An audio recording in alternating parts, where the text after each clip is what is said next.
प्रणाम।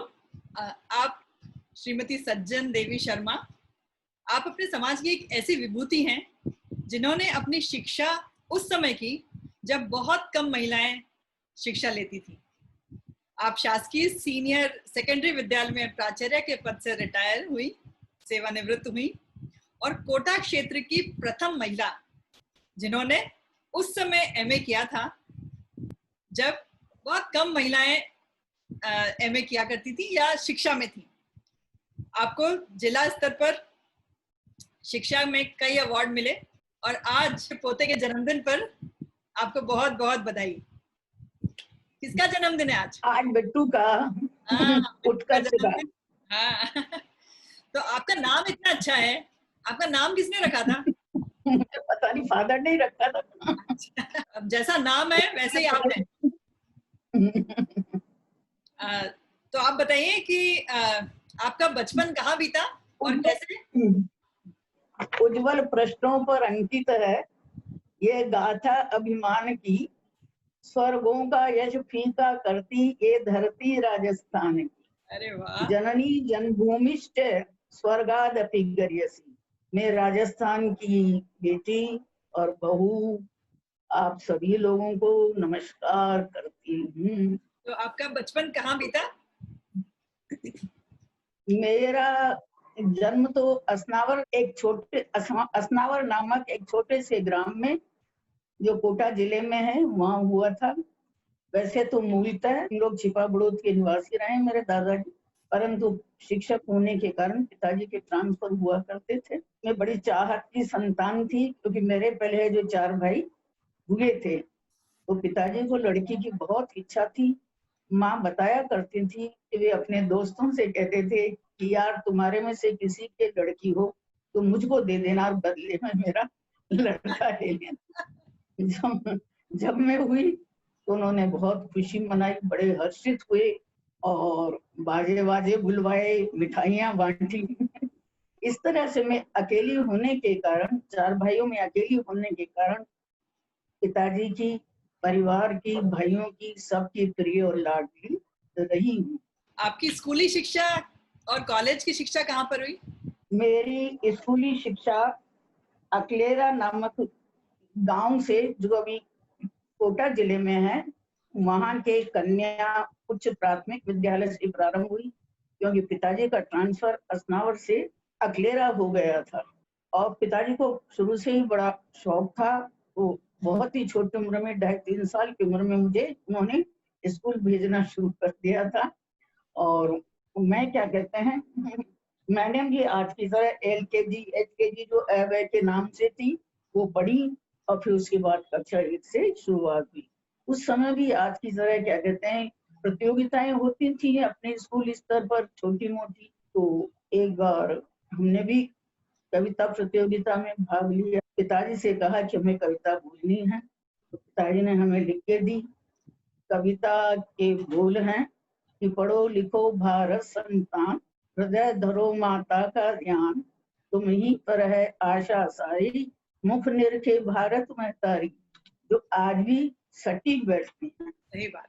सबने बहुत प्रशंसा की और मुझे पारितोषिक भी मिला। पिताजी ने आगे क्लासें न होने के कारण, भाइयों की 8th तक तो थी, उसके आगे क्लासें न होने के कारण कोटा में ट्रांसफर करवा लिया और कक्षा 3rd से मेरी पूरी कॉलेज एजुकेशन कोटा में हुई। हम लोग कोटा के वासी बन गए। हमारे समय में केवल इंटर कॉलेज था और उसके बाद जैसे मैंने इंटर किया अब समस्या आई कि कैसे कोई एजुकेशन में भेजें। तो मैं इतनी मतलब वो लकी थी, उसी साल क्या कहते हैं कन्या डिग्री कॉलेज खोलने के आदेश आ गए और मैंने एडमिशन ले लिया। कॉलेज के किस्से शरारतें मुझे अभी भी याद हैं। मैं चुप चुप शरारतें किया करती थी।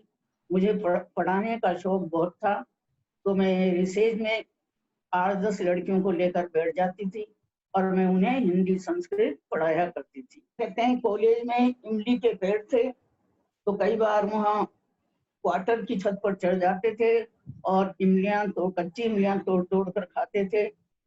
मैं जो इंग्लिश की से बहुत डर लगता था, इंग्लिश की लेक्चरर से, मिजूसी से। तो अक्सर क्या कहते हैं उनकी क्लास में बंक मारते थे 4-5 और अच्छा। इमली खाने छत पर चढ़ जाते थे। कई बार पकड़े भी गए, डांट भी पड़ी, पर फिर हमने नहीं छोड़ा। मेरी जब परीक्षा फाइनल ईयर की खत्म हुई तो पिताजी ने उसी दिन मुझसे कहा, 2 मई को खत्म हुई थी, 2 मई 60 को, तो पिताजी ने मुझसे कहा कि बेटे हम विवाह करना चाहते हैं। मुझे और तो कोई ज्ञान था ही नहीं, क्योंकि ऐसे वातावरण में हम रहे नहीं, घर में बिल्कुल शिक्षा का वातावरण था, कहीं जाते आते थे ही नहीं अपन, कॉलेज से घर, घर से कॉलेज। मैंने कहा पिताजी से, मैंने कहा मैं विवाह नहीं करूंगी। कि क्यों, क्या बात है बेटा, तुम्हें आपत्ति है, तुम्हें पसंद नहीं है, क्या बात है? मैंने कहा नहीं पिताजी, मैं एमए करना चाहती हूँ, और अब वो भी रेगुलर करना चाहती हूँ, मैं भी रेगुलर करना चाहती हूँ। तो उन्होंने कहा कि बस इतनी सी बात। मैंने कहा, पिताजी ने हमारे जोसुफ साहब से स्वीकृति दी। मुझे बड़ा आश्चर्य हुआ कि ग्रामीण वातावरण होने पर भी और अल्प शिक्षित होने पर भी हमारे ससुर जी ने को एजुकेशन में पढ़ने की स्वीकृति दे दी। इस प्रकार में एमए तक जो है गवर्नमेंट कॉलेज कोटा में, जहाँ आजकल हमारी बहू रानी सुरेखा प्रोफेसर है, वहाँ बहुत अच्छा, जहाँ सासू जी पढ़ी हैं वहाँ बहू पढ़ा रही हैं। आप संस्कृत की व्याख्याता रही हुई हैं और हिंदी साहित्य भी आपका विषय रहा है, तो आप इस पे कुछ बताएंगे हमको? हिंदी में जिला मुख्यालय पर 27 साल तक संस्कृत की व्याख्याता रही। मुझे अध्ययन और अध्यापन में से रुचि रही है। मैं आत्मश्लाघा तो नहीं करना चाहूंगी, पर मैं सबकी क्या कहते हैं, बच्चों की आदर्श शिक्षिका और प्रशासनिक अधिकारियों प्रिय रही हूँ। उन्हें मेरी कार्य कुशलता पर बहुत पूरा भरोसा होता था और हर काम सौंपती थी। हर मैडम मुझे सलाह के लिए बुलाया करती थी, प्रथम सहायक होने के कारण। जूनियर होते भी उन्होंने मुझे प्रथम सहायक बना दिया था। और संस्कृत की व्याख्याता होने पर भी कभी वो इंग्लिश के पीरियड दे देती थी और कभी वो हिंदी के पीरियड दे देती थी, और कभी मैंने नो नहीं किया। मेरे शब्द को किसी काम के लिए नो शब्द था ही नहीं। और मैंने क्या कहते हैं, अपना एक वो बना रखा था सिद्धांत, एक खाली नहीं बैठना, कुछ न कुछ काम करते रहना। मैथिली शरण गुप्त की है कुछ पंक्तियां, कुछ काम करो, कुछ काम करो, जग में अपना नाम करो, ये जन्म हुआ किस अर्थ अहो, समझो जिसमें ये व्यर्थ न हो, कुछ तो उपयुक्त करो तुम तन को, कुछ काम करो कुछ काम। इसलिए मुझे खाली बैठे रहना आज भी पसंद नहीं है। पढ़ने पढ़ाने में बिजी रहती हूँ, कभी खाली नहीं बैठती, कुछ न कुछ पढ़ती रहती हूँ। जिस दिन नहीं पढ़ती उस दिन मुझे ऐसा लगता है कि आज तो मेरा दिन व्यर्थ गया, मैंने कुछ भी काम नहीं। या आध्यात्मिक पुस्तकें हो या साहित्यिक पुस्तकें हो, सब में मेरी पढ़ने में रुचि, हर विधा में पढ़ने की रुचि है। नाट्य हो, काव्य हो, स्टोरी हो, नॉवल हो। संस्कृत और हिंदी साहित्य मेरा प्रिय विषय रहा है, क्योंकि दोनों साहित्य जो हैं वो भारतीय संस्कृति और सभ्यता से ओतप्रोत है।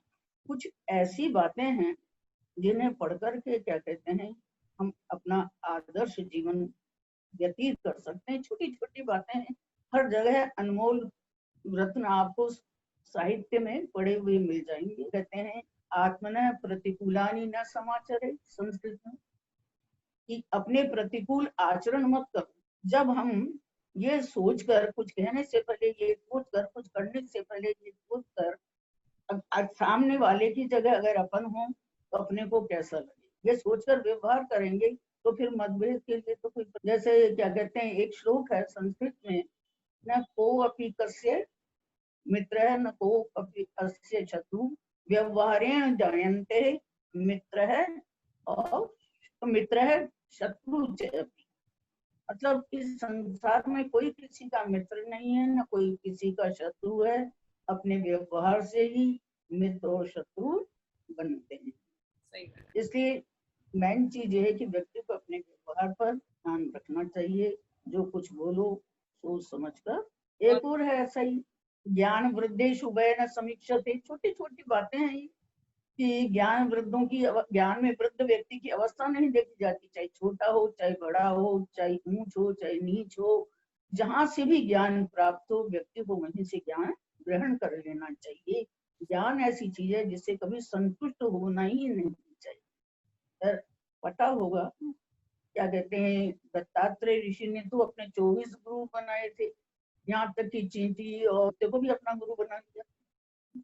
तो हर एक से कुछ न कुछ शिक्षा ग्रहण करने को, साहित्य में तो गागर का सागर भरा पड़ा है। जितनी हम डुबकियां लगाएंगे, जितनी गहराई से डुबकियां लगाएंगे, उतनी हमें है जो अनमोल रत्न और मोती प्राप्त। आप जैसे महानुभावों से भी हमको कितना सीखने को मिलता है। अभी देखिए आपने कहाँ से किया, यात्रा स्टार्ट करी, आज कहाँ तक पहुंचे आप लोग। तो हमारे लिए तो आप लोग ही मार्गदर्शन है। बच्चों से भी सीखने को मिलता है, आप लोगों से भी हमें सीखने को मिलता है भाई।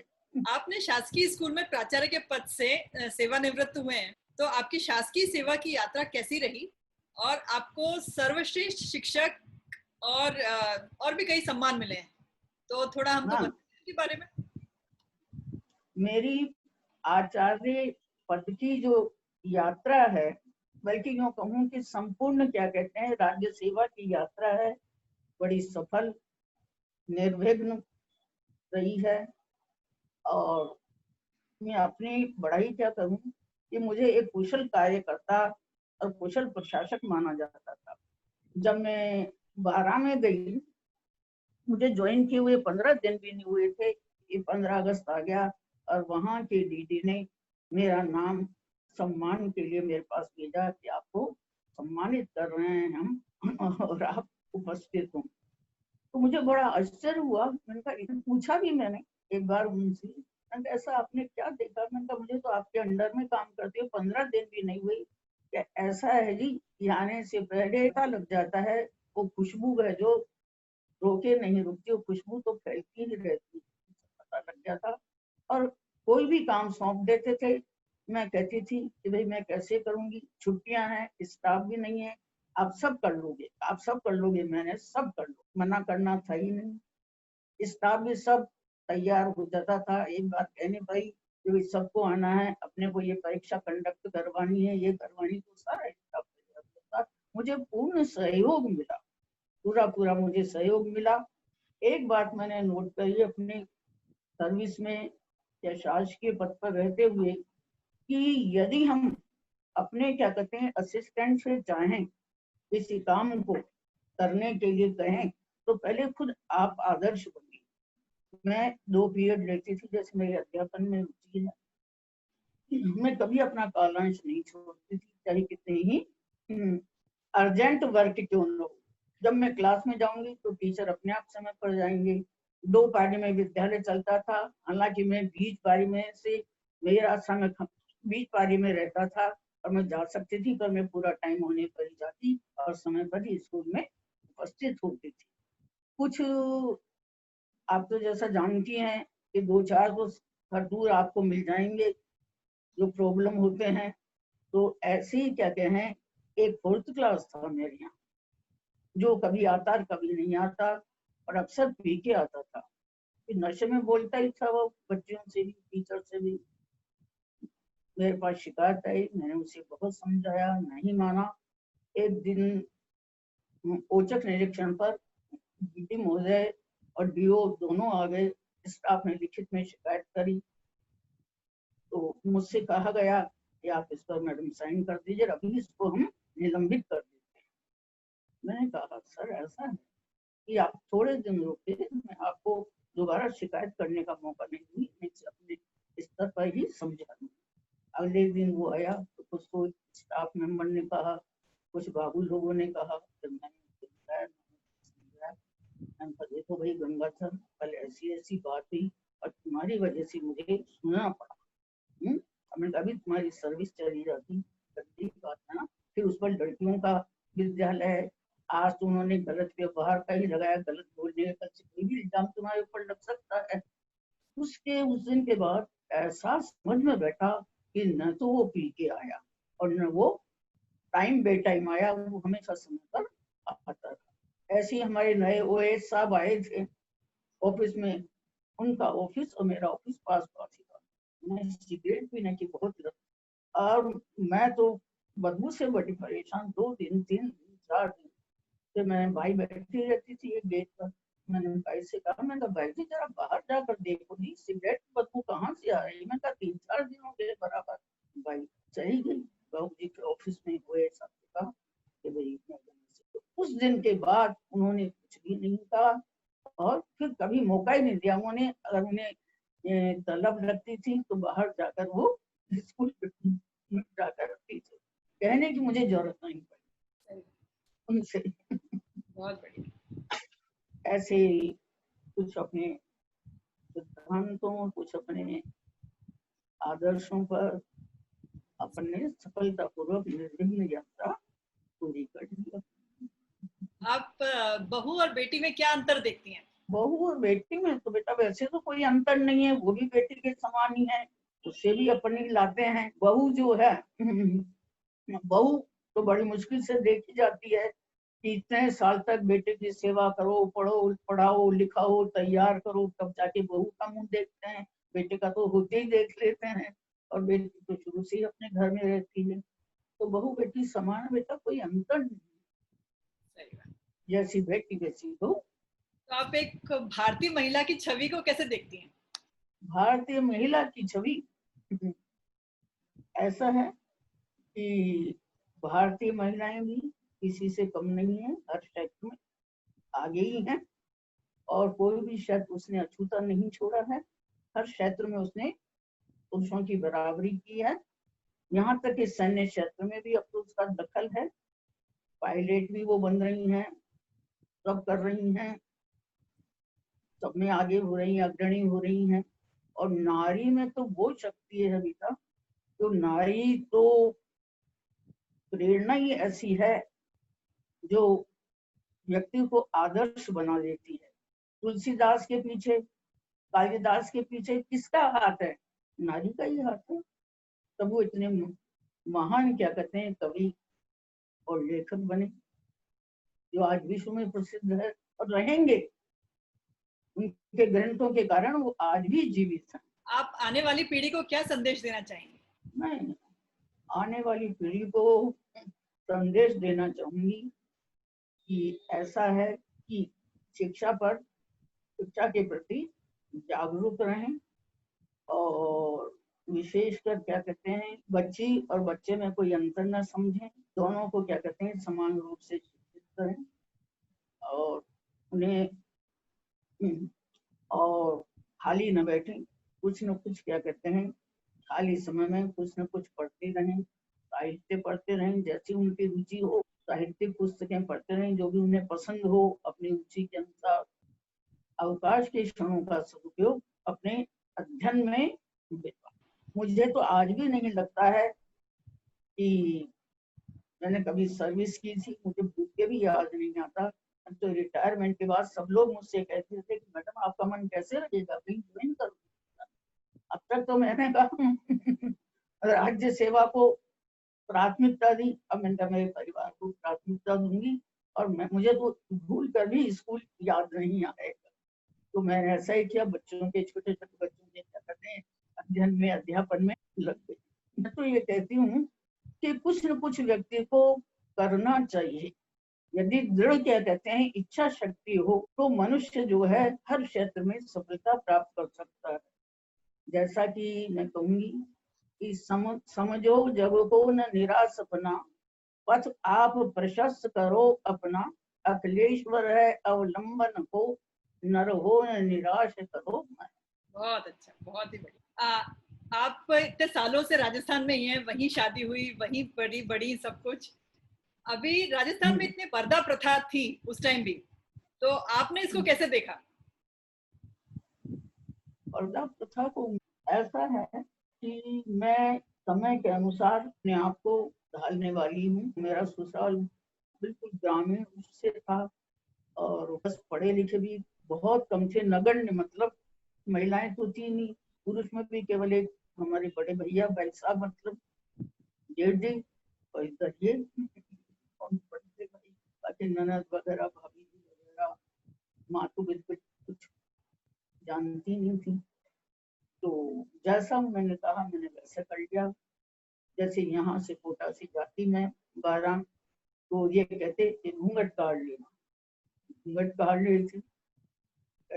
समय है उसमें अपना क्या बिगड़ता है, कौन सी अपनी डिग्रियां कैंसिल हो रही हैं, अपने में कुछ फर्क पड़ता। ठीक है ये खुश ये काम करना है ये कर लेना, ये नहीं पहनोगी ये ऐसा कलर पहनोगी, ठीक। इसलिए वहां भी मैं सबकी प्रिय रही। भाभी जी हम तो दोनों ऐजे क्या कहते हैं बहनों बहनों की तरह रही। और कई बार हमारे क्या कहते हैं मदर इन लॉ कहती थी यदि तुम दोनों हर काम साथ साथ करते हो, थोड़े से बर्तन होंगे तो दोनों माज में बैठोगी, रोटी बनाओगी तो नहीं कि एक बना ले दूसरा काम करे, दोनों है जो एक बनाएगी और एक क्या कहते हैं सेकेगी। और खाना भी दोनों साथ साथ खाती हो, एक ही थाली में बैठ के खाती हो। मैंने एक बार कह दिया, मैंने कहा माता जी आपको तो खुश होना चाहिए कि आपकी बहनें कितना मिलकर रहती। तो कहने लगी, मैं मुंह से निकल गया एकदम। मैंने कहा अभी आपके यहाँ 4 तो इधर 2 इधर 6 पोते हैं, आपके पोते की बहुएं आएंगी ना तब आपको पता लगेगा।